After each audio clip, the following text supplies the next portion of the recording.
Rome. We're all on the way to the general audience to see the Pope. It's the 12th day of our pilgrimage together.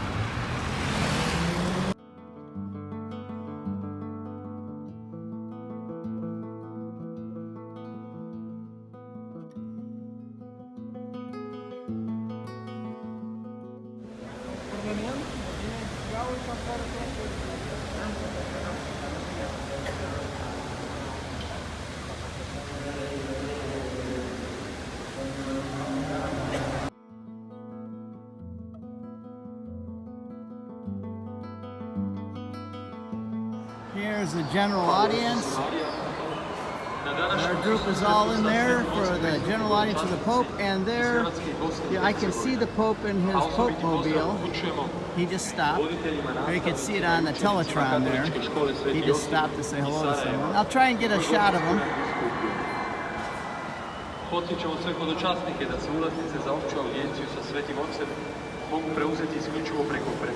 He will soon be right up here giving his address to the crowds.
He's now going up the steps in front of the Vatican there. He got out of his Pope mobile. He's right there going up the steps, and now he will address the crowds.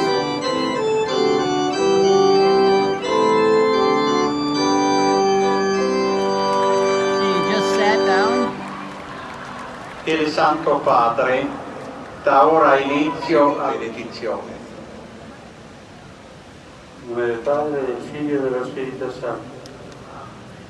La pace sia con voi e con il tuo spirito. Dal Vangelo secondo.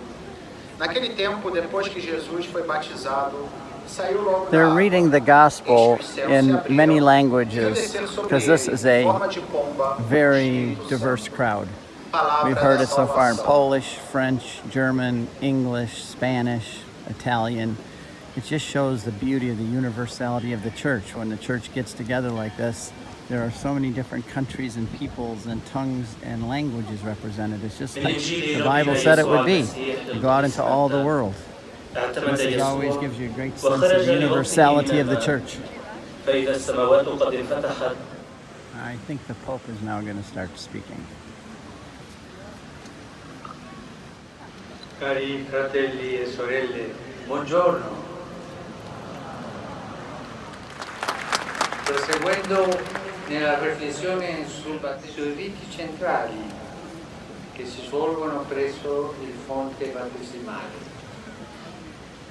L'acqua è matrice di vita e di benessere, mentre la sua mancanza provoca lo spegnersi di ogni fecondità, come capita nel deserto.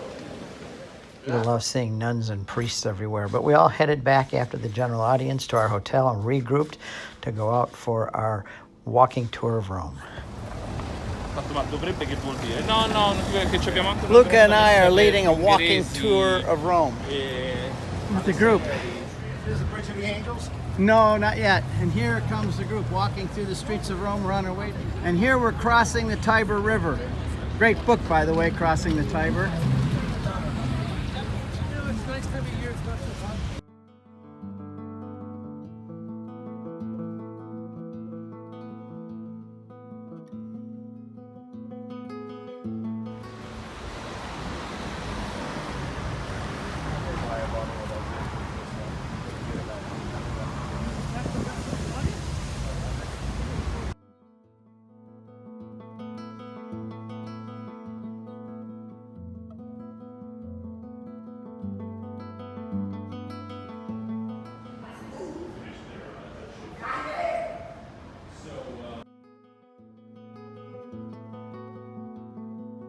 You see how the height of each passage is the same? Well, it was made to look Coming is the pillar of Marcus Aurelius, of all of his exploits. It's in our movie, Apostolic Fathers, and there are 1,500 of these images of Mary throughout the city.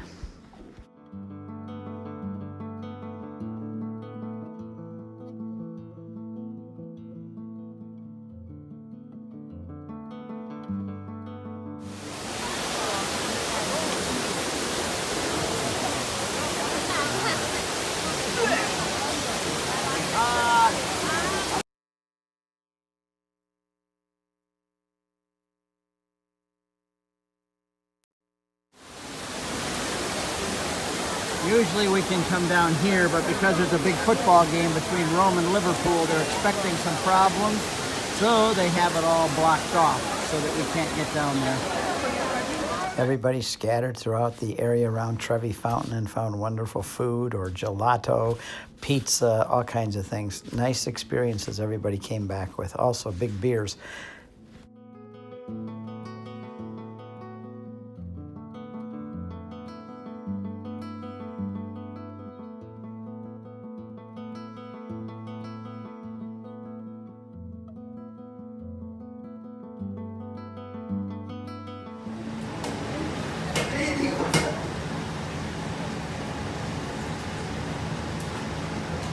Now we spot Lucas flag here, and here's our group gathering again after lunch and time to explore. There you go. How you doing, Father? Ciao! How about you, Father? Father's doing fine.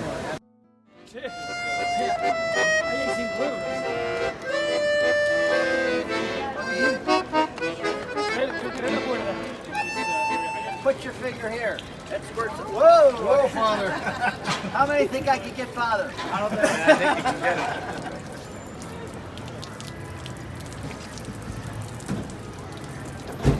Ah, delicioso.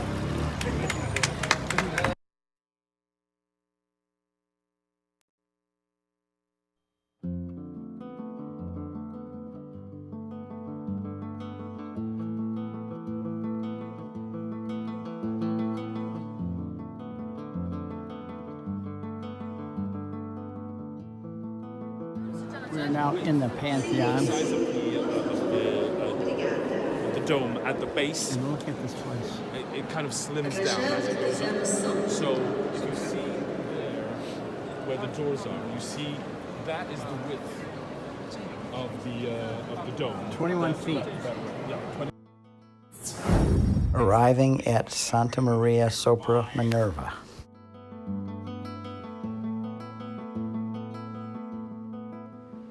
This is Thomas Aquinas destroying the heresies, throwing their books down, refuting the heretics. Love this painting. This is a tomb of St. Catherine of Siena. Her body is here. In Siena, we saw her head, her face. Right next to the tomb of St. Catherine is a Michelangelo sculpture of Jesus. We know that Michelangelo did part of it, but we think that probably his students finished up some of the details later.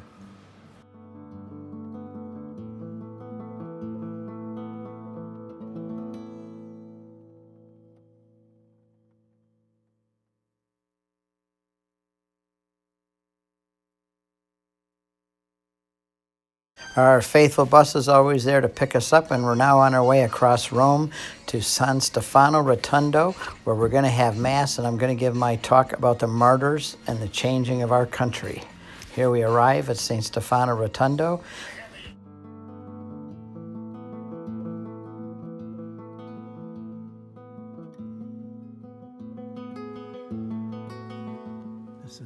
Stephen, Stefano, and Rotundo, and all of the martyrdoms, the first 3 centuries.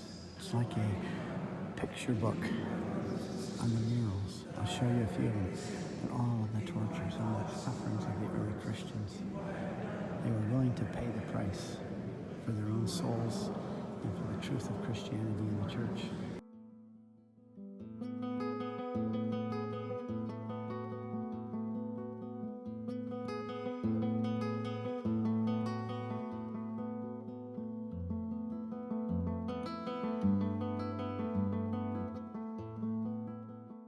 This woman is being tortured, and the man is holding a statue saying, if you bow down and worship this statue, we'll let you go. She says, no, I'm a Christian.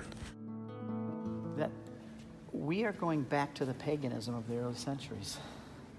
And I came up with a timeline, and it's only 3 parts. It starts here. The first 300 years of Christianity was in the Greco-Roman pagan empire, and they were the enemies. They were slaughtered. This is what happened to them because they would not bow their knee to Rome and to the Roman gods. And then over 300 years, though, these simple Christians, Paul says, there are not many wise among you. There are not many rich among you. There are not many noble among you. God chose the foolish things of the world. So the question was, how could those simple Christians in the beginning have such an impact that in 300 years they could turn the whole pagan Roman Empire upside down for Jesus Christ? What did they do? How could they do it? Now, popes...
We came back to the Michelangelo, and Liz Lev did her wonderful slideshow to prepare our group for seeing the Sistine Chapel tomorrow morning. When you're standing in the Sistine Chapel, these 2 paintings are placed side by side. These are more of the dream team. This is a story from the life of Moses. This is the story from the life of Jesus. They got Perugino to paint the delivery of the keys so that Matthew 16, verse 18, the things you saw written in St. Peter's, you are Peter on this rock, or Bill Mitchell. And then on the opposite side, you have a matching story from the life of Moses. One more look at it. It's going to be 9 panels down the center. When you're standing in there, you're going to start out by looking at the 9 panels of Genesis down in the center. It's like skylights. And the first scene, God flips on the light and starts creating, separates light and darkness. By and cover you with my hand. And when I come out, I will lift my hand. When I go by, I will lift my hand, and you may look at mine. The words are back parts. This is a preview, and it's a reminder of the extraordinary gift that the Incarnation is. There are no Sistine Chapels in the Muslim tradition. There can be no Sistine Chapel in the Jewish tradition. The Messiah hasn't arrived yet. Allah doesn't let his picture made yet. So the fact of the matter is, the one religion that could produce the Sistine Chapel is the religion of the Incarnation. It is.